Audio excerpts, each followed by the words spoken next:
Good morning, one and all. Or if you're watching this later in the day, good afternoon, good evening, good middle of the night. Welcome to this time of worship, time of prayer and praise and exploration into the mysteries of the Holy One. We say here in this church and in congregations around the United Church of Christ that no matter who you are or where you are on life's journey, and these days, no matter from what place you are joining this time of worship, you are welcome here. Welcome into this community of love, hope, and grace. This morning is Harvest Sunday. We are celebrating Harvest Sunday, as you might be able to tell from the lovely decorations we have here in the sanctuary, thanks to Kelly Green. And here in this relatively empty space, I am joined by Joanne Peterson and her alter ego, her avatar, also by Talon Booz, our go-to media guru, along with Joe Wiedenmeyer, our media ministry coordinator. By recording this morning, we are joined by Kinsley and Sawyer Propson, lighting the peace candle, by Cameron Hoskins, bringing us the reading, and by the musical duo Small Potatoes, based out of northern Illinois. They come to us thanks to the Wiedenmeyers. We also have some photos this morning of the bounty of the earth.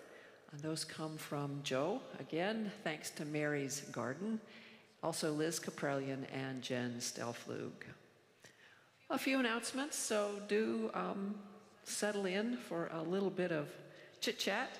I want to remind you, we're live streaming to our website, fccoshkosh.org. We have switched to that way of live streaming about a month ago now. We've had a few bumps, but I think we're settling in. If that works for you, it is more helpful for me to be able to focus on the prayer requests that you might have at prayer time. There is a way to chat. You do not need to give Vimeo any of your personal information. You just need to give them a name or a nickname and sign in.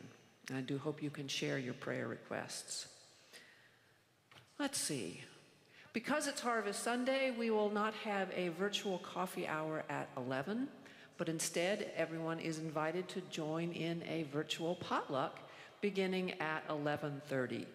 The link to join that Zoom potluck went out in this morning's email.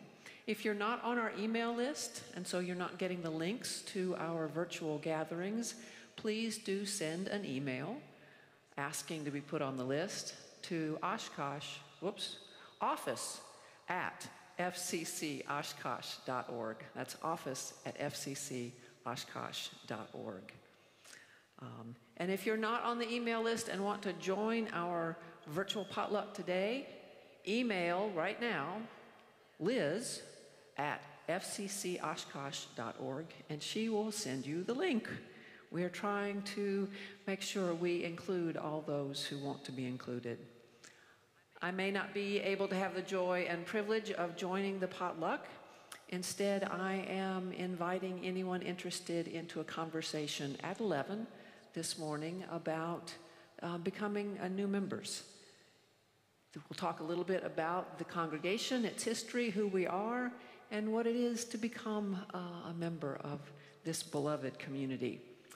If I haven't already sent you a link to join that conversation, email me soon, before 11 o'clock at revnancy@fccoshkosh.org. I warned you there were a lot of announcements. A couple more here.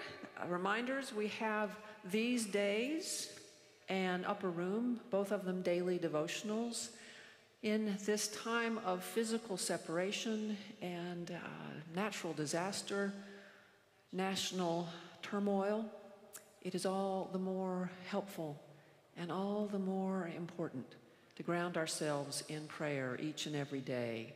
And so I invite you, if you would like to have one or both of these, to let Brittany in the office know. You can email her at office@fccoshkosh.org or phone her and we will be happy to mail them to you.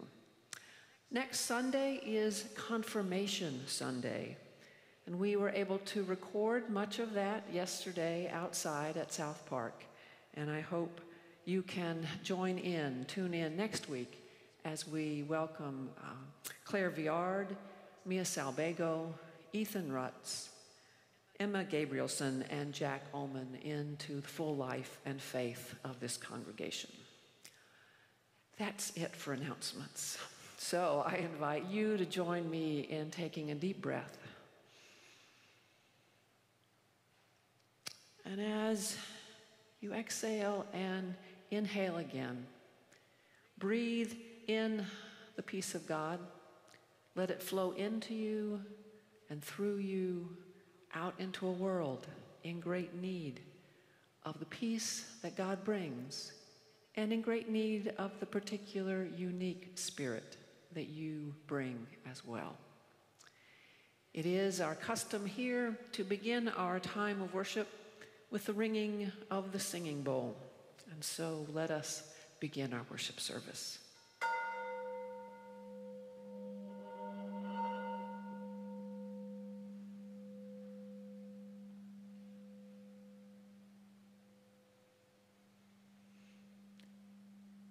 In celebration of Harvest Sunday, our first song this morning is Garden Walk by Small Potatoes, Garden by Mary Wiedenmeyer.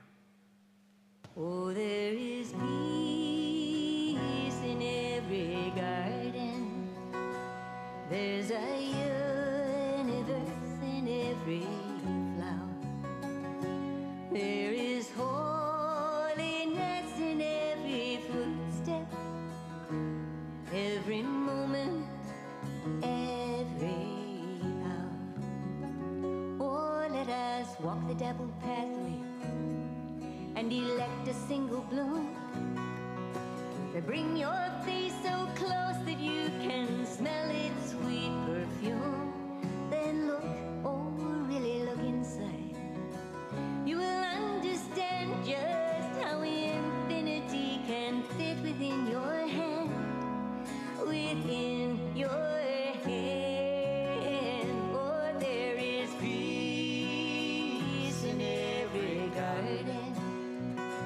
There's a universe in every flower. There is holiness in every footstep, every moment, every hour. Oh, say the water leaf, the meadow sweet, bloodroot, and spiderwort, trilliums, delphiniums, joe pie, and hellebore, and that blue guy, I don't know its name. I don't really care, it doesn't matter what it's called, but that it's there, it's there, it's there. Oh, there is peace in every garden. There's a universe in every flower. There is holiness in every footstep, every moment, every hour. Oh, let us walk. No need for a talk. Breathe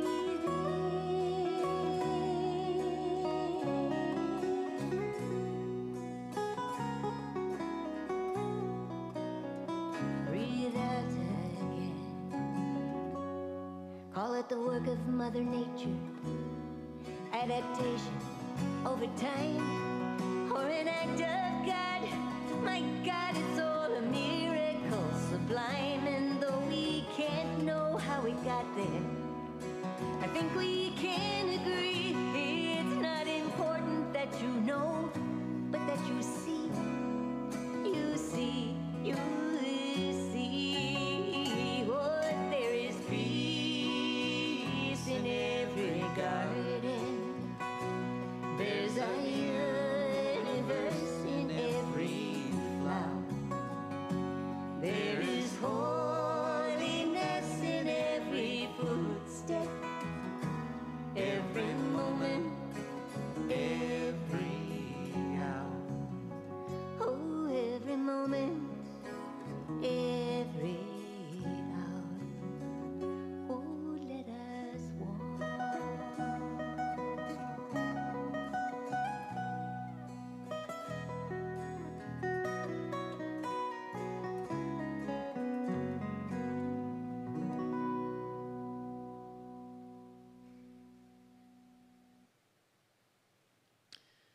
now let us join Kensley and Sawyer Propson as they light the peace candle. For peace in our world and peace in our hearts, we light this candle. We do indeed light this candle and candles in our homes for peace. Peace in our hearts, and peace and healing in our world. So now I invite you all to gather. Imagine that we are gathering, whether we are young of body or simply young still of spirit. Gather for a time with the children who aren't here. I miss you all, I really do. But I can feel your presence through the camera, and I feel your presence here. So what I want to tell you just a little bit about this morning is that right now, it is a very, very, very special time for our Jewish family members, our Jewish brothers and sisters, our Jewish siblings. Sometimes people forget that Jesus was a Jew. And so we are bound together as people who follow Jesus with those who continue to be of the Jewish faith, following in their own religious path. And their religious path includes this particular time of the year. It is called by various terms, but they're known as the High Holy Days or the Days of Awe. Awe as in wow. And this time starts on Rosh Hashanah, which means the new year, means the head of the year, so the very beginning of the year. And Rosh Hashanah, remember, you may not know, but in the Jewish faith, the day actually begins at sunset. So Rosh Hashanah began last Friday evening, just a day and a half ago. And it is a time for deep reflection, gratitude to God, and forgiveness and atonement, becoming at one again with God and with other people. And what I want to say about that this morning is it can be a reminder that even though the calendar Christians follow, it actually starts the first Sunday in Advent, which is either the last Sunday in November or the first Sunday in December. And then the country follows a different calendar, and the new year is the 1st of January. For Jews, the new year, it varies. It's this time of year, but it varies because their calendar is different from the calendar that we follow, the January through December. And it's a reminder that there is a way that it is a new day, a new year, every single day. And it is always time to look around and to see the beauty and the glory of God in the earth, as we've seen from the magnificent pictures this morning, in the sky, in the clouds, in the lake, in the waters. It's always time to look around. And so I wanted to share just a little bit. See if I can open this up here. This is a prayer for the beginning of Rosh Hashanah. I was really, really lucky when I was serving a different church before I came here. It was a church that shared its sanctuary, shared its building, its sanctuary like this, with a Jewish congregation. And so at High Holy Days, at Rosh Hashanah, they would ask me to read some or all of one of the beginning prayers. And so I would like to share that with you now. And it's in Hebrew. I'll do my best. And that the fact that it's in Hebrew is a reminder, too, that human beings speak in so many different languages, and God hears and understands them all. So this prayer is called Ma'ariv Aravim, in praise of the evening bringer. God is the one who brings us evening and morning and midday. Baruch atah Adonai, Eloheinu melech haolam, asher bidvaro ma'ariv aravim, bechokma poteach sha'arim, ivut v'na mishnah itim, umakalif et haza menim, umsader et ha-kokavim, b'mishmo rotehem, bara rarakia kirtzono, bore yom v'layla, golel or mipnei choshech, v'choshech mipnei or. And what it means, how it's translated, is you are praised, Adonai. Oh God, you are praised, author of time and space, who brings on evening with a word, opens heaven's gates with wisdom, adjusts the ages with sensitive judgment, varies the seasons, and orders the orbits of a sky full of stars. You create each day and each night afresh. Roll light in front of darkness and darkness in front of light. This prayer is a reminder of the glory and mystery of God, the one that Christians encounter so fully in Jesus. And it's a prayer reminds us that no matter what is going on, and right now there's a lot going on, no matter what is going on, God is God, bringing day and night, bringing new life in the midst of decay and death, always, always walking with us and hoping that we will open ourselves to the wonders of God's creation and the power of God's love. Let it be so for us. Amen. And now we will hear from Cameron Hoskins, who brings us this morning's reading. Matthew chapter 20, verses 1 through 16. Jesus said to his disciples, "For the kingdom of heaven is like a landowner who went out early in the morning to hire laborers for his vineyard. After agreeing with the laborers for the usual daily wage, he sent them into his vineyard.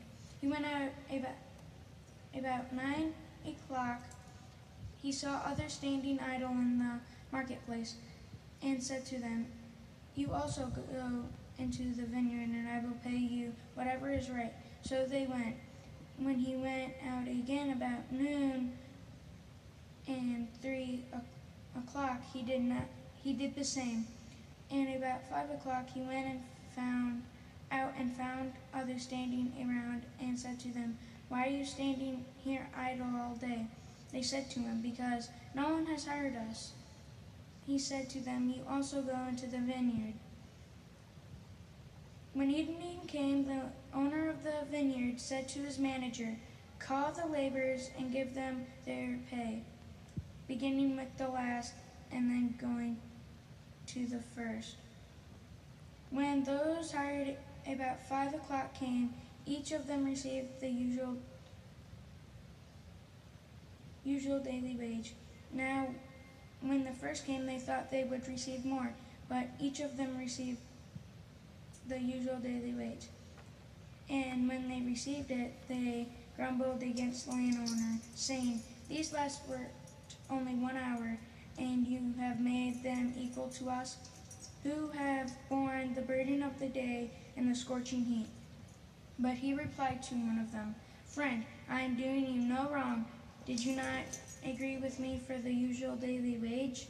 Take what belongs to you and go. I choose to give this last the same as I gave you. I am not allowed to do what I choose with what belongs to me? Or are you envious because I am generous? So the first will be the last will be the first, and the first will be the last.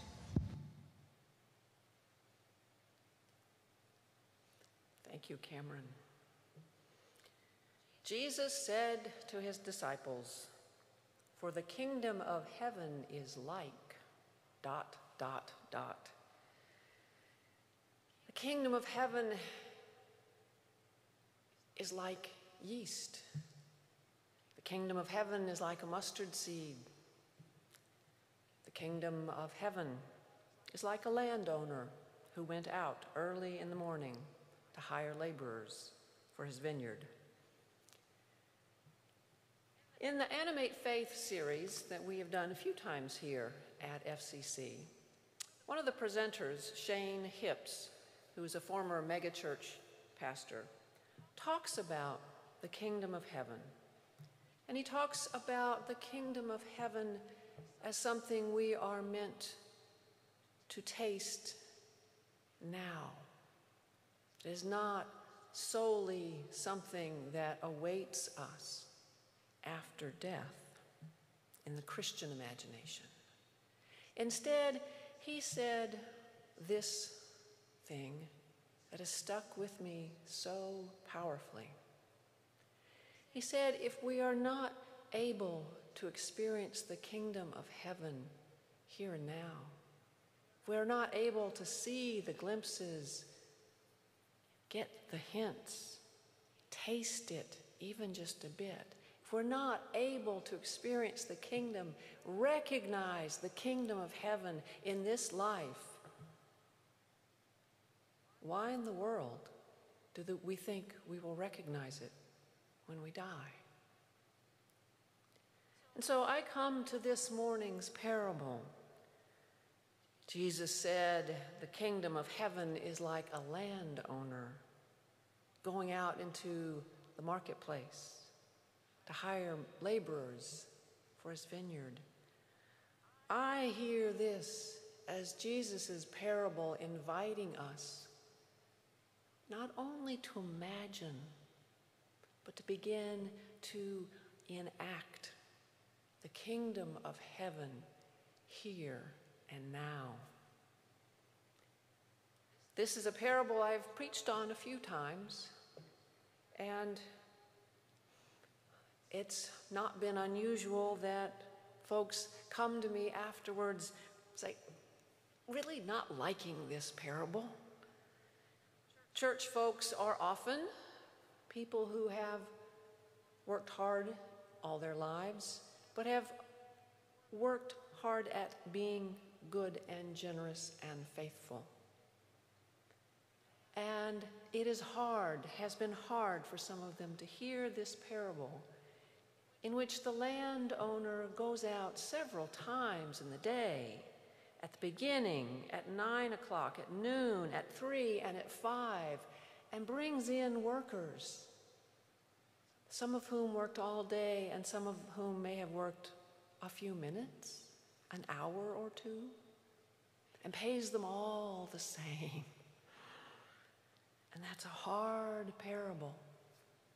If you think of yourself as someone who has worked hard in your life, maybe hard in the workforce, but hard in the sense of being a faithful disciple of Jesus, don't we get anything special for that?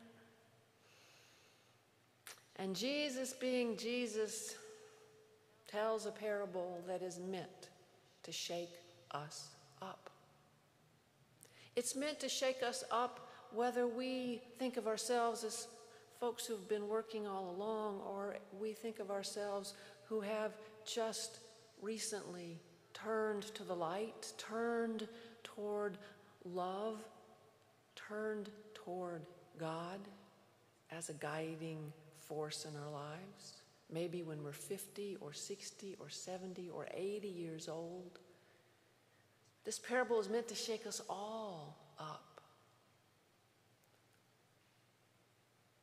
And it's meant, I think, to shake us up in the way that it traditionally does. It's like, well, wait a second. You mean God loves those other people just as much? God loves the latecomers? God showers as much blessing on them as on me, even though I've been working hard? There is that in this parable. But I take Shane Hipp's invitation very seriously to think about the kingdom of heaven that is something meant to be in the here and now. In the traditional form of the Lord's Prayer, we pray, "Your kingdom come, your will be done on earth." That's where we live, on earth, as it is in heaven. So here we have this parable.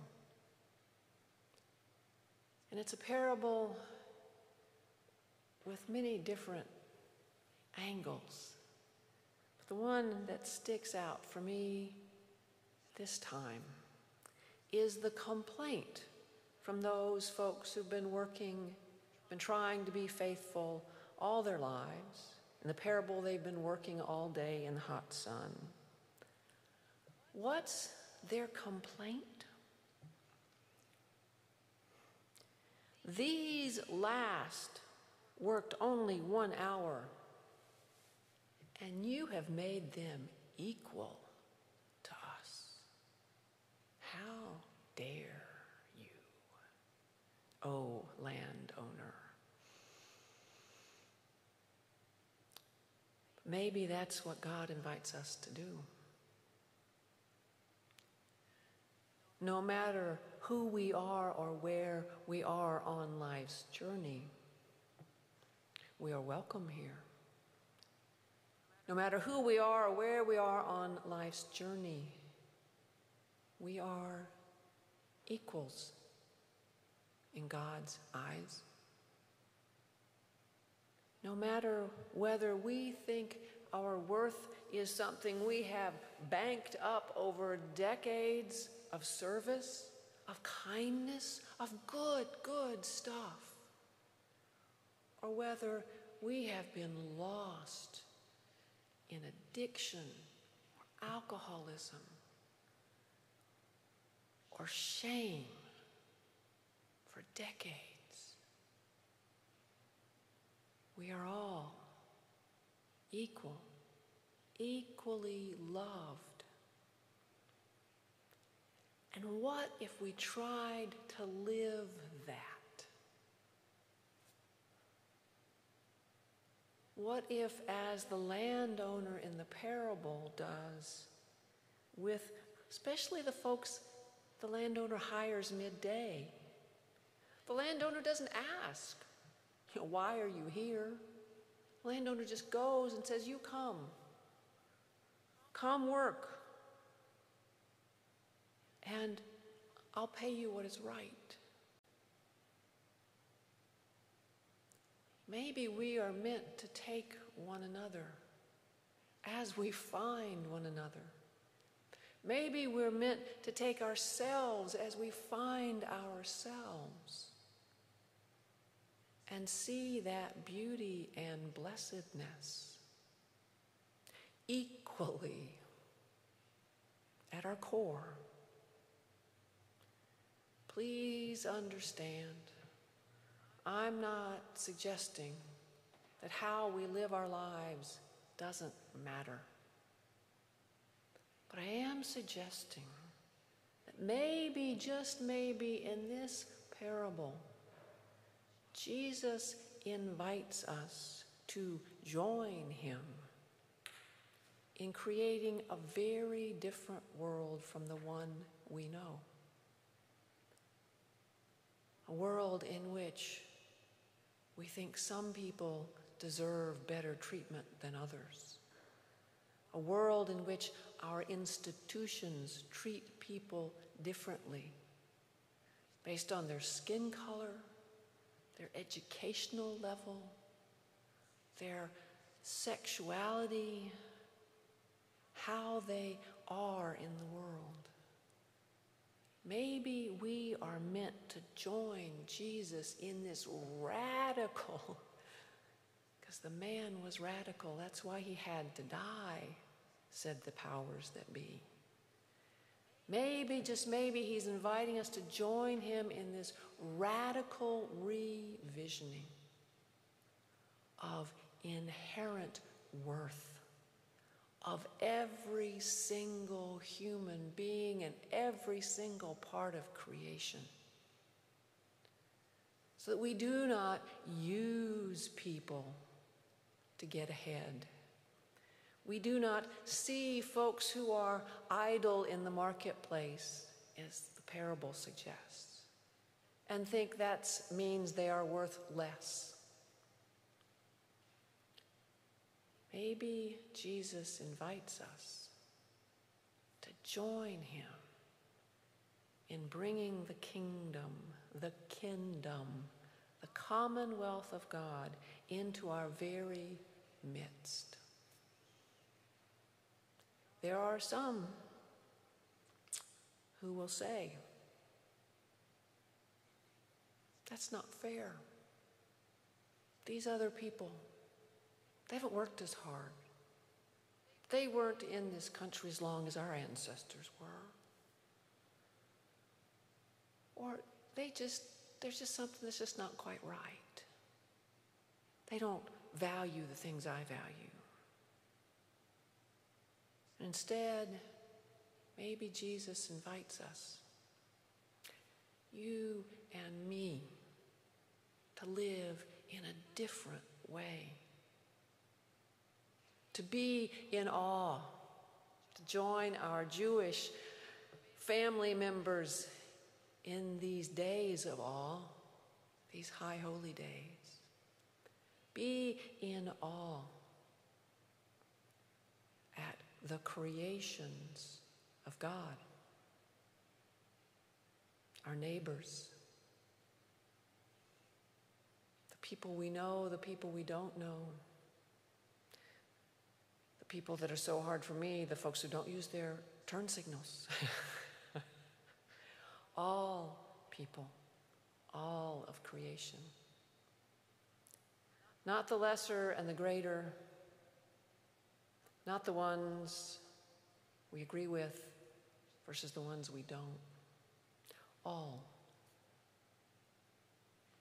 Jesus came full of the Holy Spirit to turn things upside down. He was a threat. So the powers that be sought to eliminate him, and it didn't work.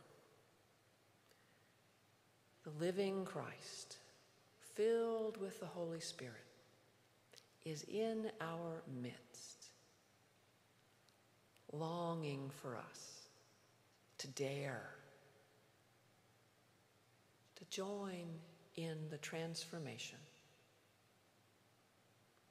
so that no matter when someone shows up, no matter how they're dressed, no matter what wounds they bring, we see in them and honor in them and love in them the very beauty and spark of God. What a world that would be. Amen and amen.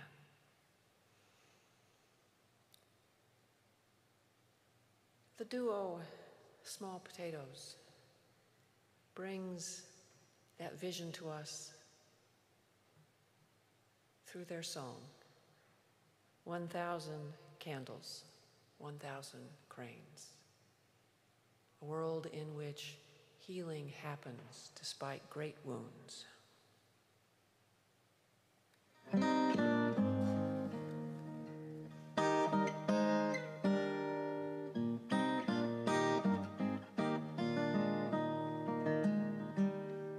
My grandmother had 3 sons. She dreamed about her children's children Then came 1941. Only one son would see the war end. Joseph died marching in Batavia, Frank on the sands of Iwo Jima.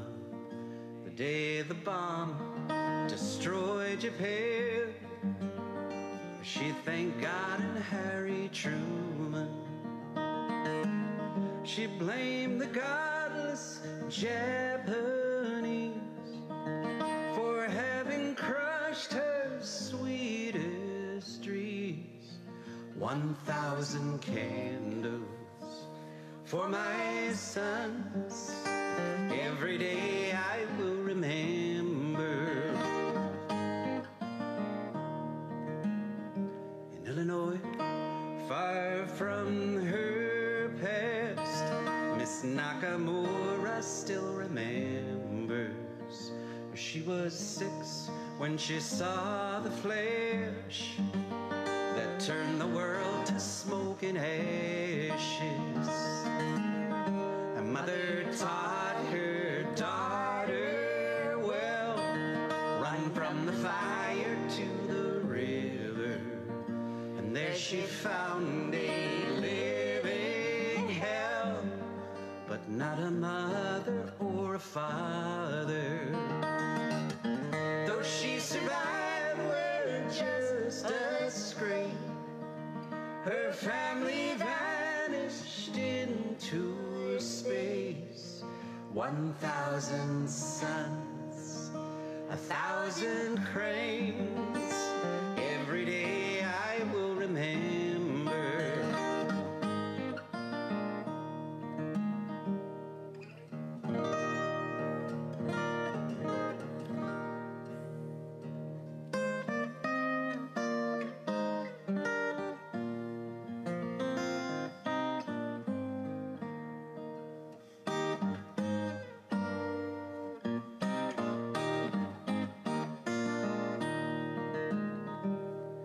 My grandmother had 3 sons. She never dreamed she'd have a daughter. But at the age of 81, she met a nurse named Nakamura. And it was a question only meant to make some talking past the hours about a picture by the bed, a photograph of 2 young soldiers. Hatred and anger stored for years slowly melted into tears. 1,000 candles, 1,000 cranes. Every day I will remember. Now I've a picture in my mind of 2 women slowly walking. August 6th, 1985, walking to church to light a candle. And they once asked me to explain why grown men play such foolish games. 1,000 candles, 1,000 cranes. Every day I will remember.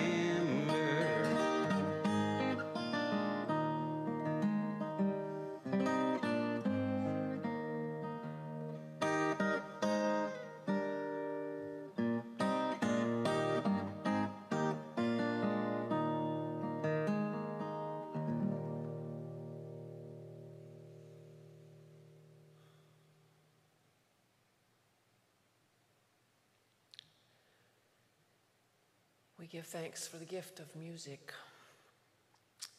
We move now into a time of prayer. And perhaps that song has opened a tenderness, a wound in your own heart. Whatever prompts you to reach out in prayer. I invite you to share your prayers on our website or on Facebook. Whether you do that or not, breathe deeply, listen to the whispers of the Spirit in your own hearts, and let us be in prayer with one another.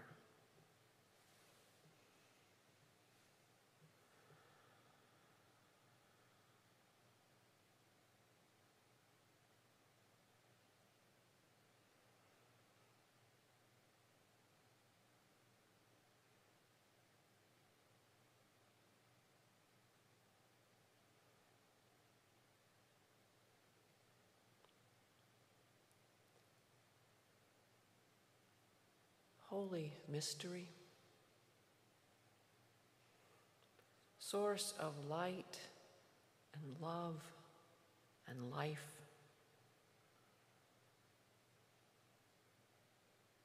blesser of all people, we come to you with hearts that may be heavy, with grief, with fear. We come to you with hearts that may be overflowing with joy at new life in our midst, the beauty and bounty of your earth. We come to you perhaps with hearts that are both heavy and rejoicing. Oh God, we continue here in this congregation, in this community, in this nation, and in this world, living through a pandemic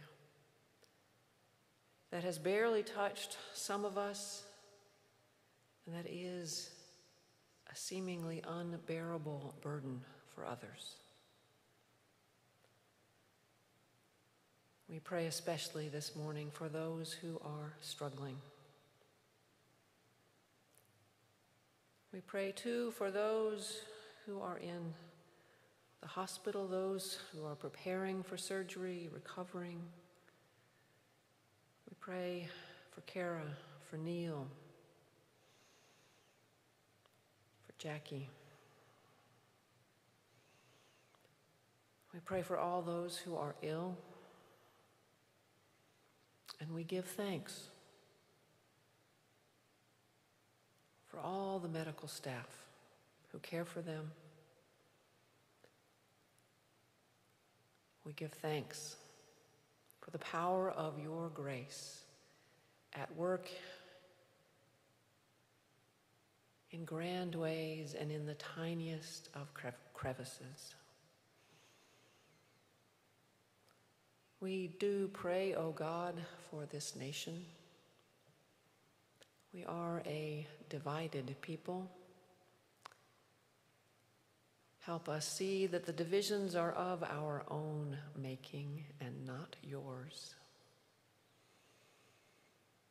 Guide us to move toward your kingdom, your commonwealth, in which the thriving of one is necessary, as seen as necessary for the thriving of all. And gracious God, on this Harvest Sunday, we do give thanks for this, your earth, for all the ways it feeds us in body and feeds us in soul.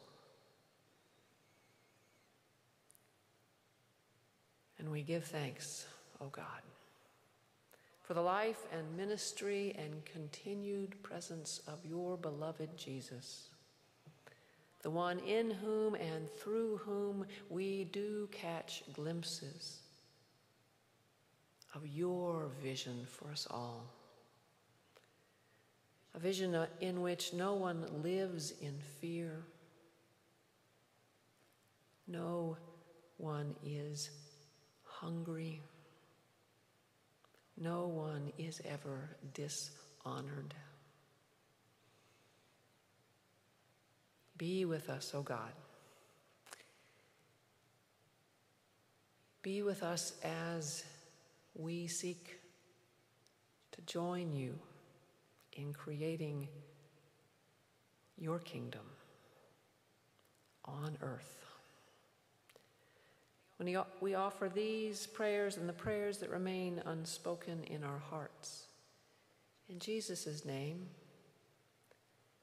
as we continue to hear his words, follow me. And we lift up our voices too in the prayer that he taught his disciples so long ago as we say, Our Creator who art in heaven, hallowed be thy name. Thy kingdom come, thy will be done on earth as it is in heaven. Give us this day our daily bread, and forgive us our debts as we forgive our debtors. And lead us not into temptation, but deliver us from evil. For thine is the kingdom and the power and the glory forever. Amen. In this morning's parable, the landowner says to those first workers who are understandably miffed, Are you envious because I am generous? To follow in the ways of Jesus, to build that kingdom, asks us, requires us to be generous with all of who we are. So generous that we might even encounter folks who are envious that we are generous. I invite you to continue to share the bounty of God's blessings in your life with this church so that it can continue its ministries of love and grace, and with all those in this world who work for the healing of the nations and the world. Let us give as best we are able.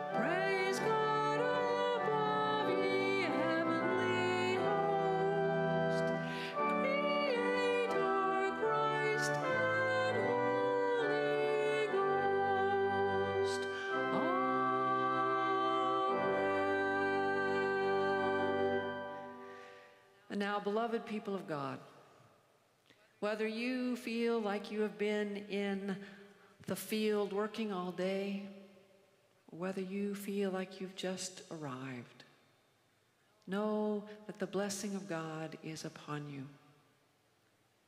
The grace of Jesus Christ is at work in you, and the Holy Spirit is your guide in all things. Amen.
Beloved brothers, sisters, siblings, go forth into the world to serve God with gladness.